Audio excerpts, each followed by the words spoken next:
వాస్తవానికి 2 ఏళ్లలో ఏం జరిగింది, ఏం ఒరిగింది తెలంగాణకి అంటే ఒక్క మాటలో చెప్పేయచ్చు.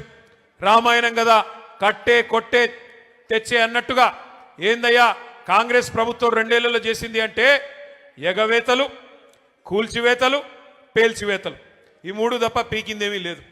ఎగవేతలు ఒకటా రెండా, ఎన్ని హామీలు ఎగ్గొట్టారు. ఇదే ఖమ్మం జిల్లాలో కౌలు రైతుల సంఖ్య చాలా పెద్ద ఎత్తున ఉంటుంది. ఆ రోజు రేవంత్ రెడ్డి పిసిసి అధ్యక్షుడిగా ఉత్తరాలు రాసినాడు కౌలు రైతులకి. ఏమని? కేసీఆర్ గారు భూ యజమానులకే ఇస్తున్నారు రైతు బంధు, మీరు నాకు అవకాశం ఇవ్వండి, ఖమ్మం జిల్లా నుండి నాకు 9 సీట్లు ఇవ్వండి, ఇచ్చినట్టయితే 22 లక్షల మంది కౌలు రైతులకి నేను ఇస్తాను రైతు బంధు అంటూ ఆ రోజు రేవంత్ రెడ్డి ఉత్తరం రాసినాడు.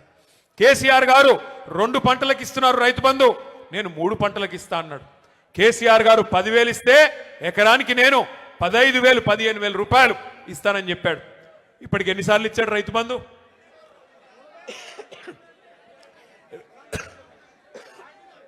బూతులొద్దు కానీ 15,000 ఇస్తానని చెప్పి 12,000 కుదించి అది కూడా ఇప్పటికి ఇచ్చింది ఒక్కసారి. 2 సార్లు ఎగ్గొట్టిండు.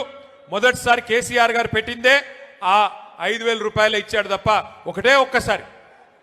2 ఏళ్లలో ఈ ప్రభుత్వం రైతు బంధు వేసింది ఒక్కసారి, అది కూడా తగ్గించి 15,000 అని చెప్పి 12,000 కుదించి అది కూడా మొన్న ఒక్కసారి వేశారు. మళ్ళీ ఇప్పుడు సంక్రాంతి పండుగ రాబోతా ఉంది. మరి ఇప్పుడు వేస్తారో వేయరో ఎవరికి తెలియదు. ఎంత దారుణం అంటే కౌలు రైతులను మర్చిపోయారు. 3 పంటలకు రైతు బంధు ఇస్తామనేది మర్చిపోయారు. 15,000 మర్చిపోయారు. రైతు కూలీలకు పెద్ద పెద్ద కానీలు చెప్పారు. రైతు కూలీలకు కూడా నెలకు 1,000 రూపాయలు చొప్పున ఇస్తామన్నారు. 25 నెలలు అయిపోయింది. మరి వచ్చినాయా నెలకు 1,000 రూపాయలు ఎవరికన్నా రైతు కూలీలకి? ఎక్కడా ఎవరికేం లేదు. ఇందిరమ్మ ఆత్మీయ భరోసా అన్నారు, వచ్చిందా ఎవరికన్నా ఆత్మీయ భరోసా? రైతులకు, కౌలు రైతులకు, రైతు కూలీల సంగతి దేవుడెరుగు. ఇవాళ షాపుల్లో యూరియా అనేది దిక్కులేదు. షాపుల్లో యూరియా లేక యూరియా కోసం లైన్లు కడుతుంటే రైతులు, మరి మన తమ్ముళ్ళందరూ వీడియోలు తీసి వాట్సాప్లలో పెడుతుంటే ప్రభుత్వం పరువు పోతుందని చెప్పి ఒక కొత్త నాటకానికి శ్రీకారం చుట్టారు. ఏమని? యాప్ అంట. యాప్లో వస్తుంది. యాప్లో ఎప్పుడు వస్తుంది? షాపులో ఉంటాయి కదా, అక్కడ షాపులోనే లేదు, యాప్లో ఎడికెళ్ళి వస్తుంది. ఇప్పుడు ఈ యాప్ కూడా పనిచేయట్లేదు. యాప్ పనిచేయకపోతే ఇప్పుడు కొత్త నాటకం మళ్ళోటి, కార్డు అంట. కార్డు ఇక గ్యారంటీ కార్డులు అయిపోయినాయి, యూరియా కార్డు కావాలంటే ఇప్పుడు. మరి నేను అడుగుతా ఉన్నా, ఒక్కసారి ఖమ్మం జిల్లా రైతన్నలు ఆలోచించాలా.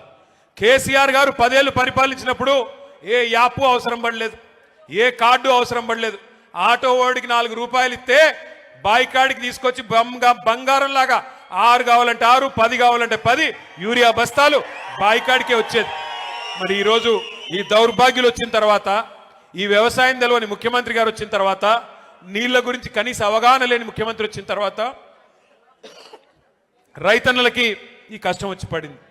నేను ఏదో దుగ్ధతోనో బాధతోనో మాట్లాడడం లేదు. నేను ఎందుకు చెప్తా ఉన్నానంటే, ఎందుకు చెప్తా ఉన్నా అంటే, ఈ ముఖ్యమంత్రి గారికి నదీ జలాల మీద కనీస అవగాహన లేదు. గోదావరిలో, కృష్ణా నదిలో మన హక్కుల గురించి కనీస అవగాహన లేదు. గోదావరి ప్రవహిస్తే ఉమ్మడి ఆంధ్రప్రదేశ్లో మనకి అక్కడ బాసర అవతల ఎంటర్ అవుతే ఇక్కడ భద్రాచలం దాకా ఉంటుంది. 79% ఉమ్మడి ఆంధ్రప్రదేశ్లో కూడా గోదావరి పరివాహక ప్రాంతం తెలంగాణ ప్రాంతంలో ఉంటుంది. కృష్ణా పరివాహక ప్రాంతంలో 69% ఉమ్మడి ఆంధ్రప్రదేశ్లో కూడా తెలంగాణ భూభాగంలో ఉంటుంది. మరి అలాంటప్పుడు 79% నదీ పారకం ఇక్కడ ఉండి, క్యాచ్మెంట్ ఏరియా ఇక్కడ ఉండి, బాసరా టు భద్రాచలం గోదావరి ఉండి మనకు నీళ్లు రాకపోవడం ఏందని చెప్పి కేసీఆర్ గారు కొట్లాడిందే ఆ నీళ్ల కోసం. కానీ ఈ ముఖ్యమంత్రి రేవంత్ రెడ్డి గారు వచ్చిన తర్వాత ఆయన అధికారులను అడుగుతుంటే, దాన్ని టీవీ వాళ్ళు చూపెడుతుంటే మనం సిగ్గుపడాల్సి వస్తున్నది. ఆయన అడుగుతున్నాడు, దేవాదుల ఏ బేసిన్లో ఉన్నది? గోదావరి బేసిన్లో ఉన్నదా అని అడుగుతున్నాడు. ఎక్కడో ఉత్తర భారతదేశంలో ఉండే బాక్రా నంగల్ ప్రాజెక్టు, అప్పుడెప్పుడు నెహ్రూ గారు కట్టిన ప్రాజెక్టు, అక్కడ హిమాచల్ ప్రదేశ్లో ఉంటుంది. స్వాతంత్ర దినోత్సవం నాడు ముఖ్యమంత్రి గారు చెప్తున్నారు, బాక్రా నంగల్ ప్రాజెక్టు తెలంగాణలో ఉన్నదంట. మనకు తెలియదాయే. అంటే ఇంత గొప్ప ముఖ్యమంత్రి, నదులు తెలియదు, నీళ్లు తెలియదు. చివరికి ఎట్లాంటి పరిస్థితి అంటే ఈరోజు ఈ ముఖ్యమంత్రి గారిని చూస్తూ ఉంటే నిజంగా జాలేస్తా ఉన్నది. 2 ఏళ్లు ఆయన అసమర్థతను కప్పిపుచ్చుకోవడానికి, ఆయన చేతగాంతనాన్ని, ఆయన ఫెయిల్యూర్స్ని, ఆయన హామీలు అమలు చేయలేని అసమర్థతను కప్పిపుచ్చుకోవడానికి పచ్చి అబద్ధాలకు ఎత్తుకున్నాడు. Subscribe us and press the bell icon for more interesting updates.